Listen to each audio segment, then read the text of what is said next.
Halo teman-teman, di era serba cepat ini, siapa di antara kita yang tidak pernah merasa cemas? Kecemasan akan masa depan, pekerjaan, hubungan, atau bahkan hanya sekadar apa kata orang bisa menjadi beban yang luar biasa. Kita terus mencari solusinya, tapi seringkali hasilnya hanya motivasi sesaat yang mudah pudar. Nah, bagaimana jika ada sebuah kebijaksanaan kuno yang telah teruji ribuan tahun, yang mampu membantu kita tidak hanya mengurangi kecemasan, tetapi juga menemukan motivasi yang benar-benar abadi? Dalam video ini kita akan menyelami filsafat stoikisme. Kalian mungkin berpikir ini terdengar berat atau kuno, tapi percayalah, prinsip-prinsipnya sangat praktis dan relevan untuk hidup kita hari ini. Kita akan belajar bagaimana para filsuf seperti Seneca, Epictetus, dan Marcus Aurelius menghadapi badai kehidupan dengan ketenangan, dan bagaimana kita bisa menerapkan rahasia mereka untuk mengubah kecemasan menjadi kekuatan. Jadi jika kalian siap melepaskan beban kecemasan dan menemukan sumber motivasi dari dalam diri, mari kita mulai. Baiklah, setelah kita memahami bahwa kecemasan itu seringkali muncul dari fokus yang salah, mari kita selami bagaimana stoikisme memberikan kita alat-alat praktis untuk mengubah kecemasan menjadi kekuatan dan menemukan motivasi yang abadi. 1. Pilar utama. Anti cemas. Pahami dikotomi kendali. Ini adalah konsep paling fundamental dalam stoikisme dan sen kunci untuk melepaskan beban kecemasan. Para filsuf stoik mengajarkan kita untuk dengan jelas membedakan dua kategori hal yang ada dalam kendali kita. Ini adalah hal-hal seperti pikiran kita, penilaian kita, pilihan kita, dan tindakan kita. Seberapa keras kita berusaha, seberapa fokus kita, bagaimana kita bereaksi terhadap situasi itu semua ada di tangan kita, yang di luar kendali kita. Ini adalah hal-hal seperti opini orang lain tentang kita, cuaca lalu lintas, hasil akhir dari sebuah usaha, meskipun kita sudah berusaha keras, atau bahkan masa lalu dan masa depan yang tidak pasti. Seringkali, kecemasan muncul karena kita terlalu fokus pada yang di luar kendali kita. Kita cemas akan apa kata orang, kita frustrasi karena macet, atau kita panik memikirkan hasil ujian yang belum terjadi. Stoikisme mengajak kita untuk menarik energi kita dari hal-hal yang tidak bisa kita kontrol dan memusatkannya sepenuhnya pada apa yang bisa kita kontrol. Ketika Anda menyadari bahwa Anda hanya bertanggung jawab atas usaha dan respons Anda, beban kecemasan itu akan jauh berkurang. Ini bukan berarti Anda tidak peduli, tapi Anda tahu batasan kekuatan Anda. 2. Senjata anti cemas. Pertama, fokus pada tindakan, bukan hasil. Berkaitan erat dengan dikotomi kendali, stoikisme mengajarkan kita untuk mengalihkan fokus dari hasil yang tidak pasti ke proses dan tindakan terbaik yang bisa kita lakukan. Mari kita ambil contoh. Anda sedang menunggu hasil wawancara kerja penting. Normal untuk merasa cemas, kan? Tapi, coba pikirkan dari sudut pandang stoik. Apakah hasil wawancara itu 100% ada dalam kendali Anda? Tentu tidak. Ada banyak faktor lain. Kebutuhan perusahaan, pelamar lain, bahkan mood pewawancara. Lalu apa yang ada dalam kendali Anda?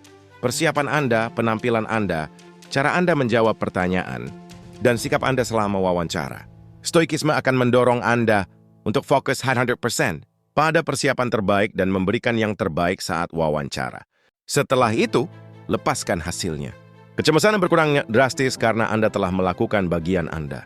Motivasi Anda bukan lagi pada mendapatkan pekerjaan itu, tapi pada melakukan yang terbaik, dan itu adalah motivasi yang selalu bisa Anda penuhi. 3. Senjata anti cemas kedua, menerima realitas dengan amor fati. Konsep amor fati secara harfiah berarti mencintai takdir. Kedengarannya pasrah, ya? Tapi bukan itu maksudnya.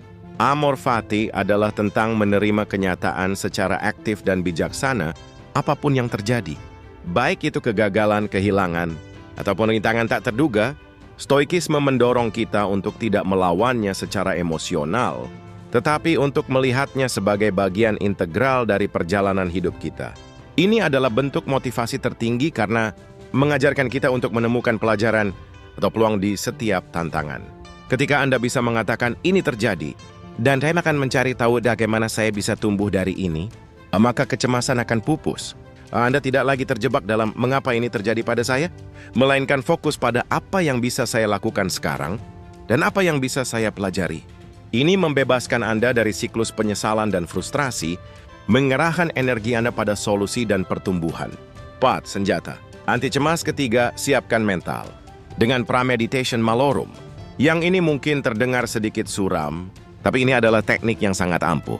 Premeditation malorum berarti premeditasi akan hal-hal buruk atau membayangkan skenario terburuk yang mungkin terjadi. Tujuan dari latihan ini bukan untuk menakut-nakuti diri, tetapi justru sebaliknya, untuk mengurangi kejutan dan kecemasan jika hal buruk itu benar-benar terjadi. Misalnya, Anda sangat khawatir akan kehilangan pekerjaan. Daripada hanya memendam kecemasan itu, stoikisme mengajak Anda untuk duduk sejenak dan benar-benar membayangkan bagaimana jika saya benar-benar kehilangan pekerjaan, apa yang akan saya lakukan? Bagaimana saya akan mencari penghasilan? Apa rencana cadangan saya? Dengan memikirkan skenario terburuk secara rasional dan mempersiapkan diri secara mental, Anda menyadari bahwa Anda mungkin lebih tangguh dari yang Anda kira.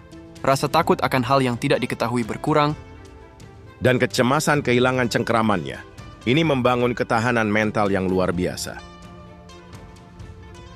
5. Motivasi abadi. Hidup berdasarkan kebajikan. Di inti stoikisme, terdapat 4 kebajikan kardinal yang menjadi kompas, moral dan sumber motivasi sejati kita. Kebijaksanaan, kemampuan untuk memahami dunia, dan membuat penilaian yang benar. Keberanian, bukan berarti tanpa rasa takut, tapi bertindak benar meskipun ada ketakutan. Keadilan, memperlakukan orang lain dengan adil dan bermartabat. Pengendalian diri, mengelola emosi, keinginan, dan impuls kita. Ketika kita berusaha untuk bertindak sesuai dengan kebajikan ini, dalam setiap aspek hidup kita, motivasi kita tidak lagi tergantung pada penghargaan eksternal atau hasil tertentu.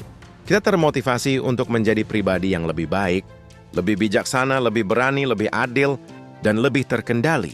Ini adalah motivasi intrinsik yang tidak akan pernah habis, karena selalu ada ruang untuk perbaikan dalam diri kita. Menjalani hidup yang bermakna dan berprinsip adalah sumber kepuasan dan motivasi yang paling mendalam. Jadi teman-teman, itulah cara filsafat stoikisme.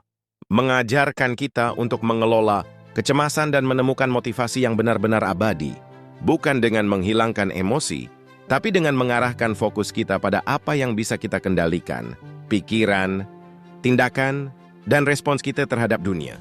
Dengan mempraktikkan dikotomi kendali, amor fati, dan premeditation malorum, serta hidup berlandaskan kebajikan, kita bisa membangun benteng ketenangan di tengah badai kehidupan. Jika video ini membantu kalian memahami cara mengatasi kecemasan atau memberi kalian motivasi baru, jangan lupa untuk like, komen, dan subscribe ke channel ini untuk konten-konten filsafat dan motivasi lainnya. Bagikan juga pengalaman kalian di kolom komentar. Bagaimana kalian mencoba menerapkan prinsip-prinsip ini? Ingatlah, kecemasan seringkali adalah harga yang kita bayar karena mencoba mengendalikan yang tak terkendali. Lepaskan itu dan temukan kekuatan sejati di dalam diri kalian. Sampai jumpa di video berikutnya. Bagaimana menurutmu, apakah ini cocok dengan visimu untuk video tersebut?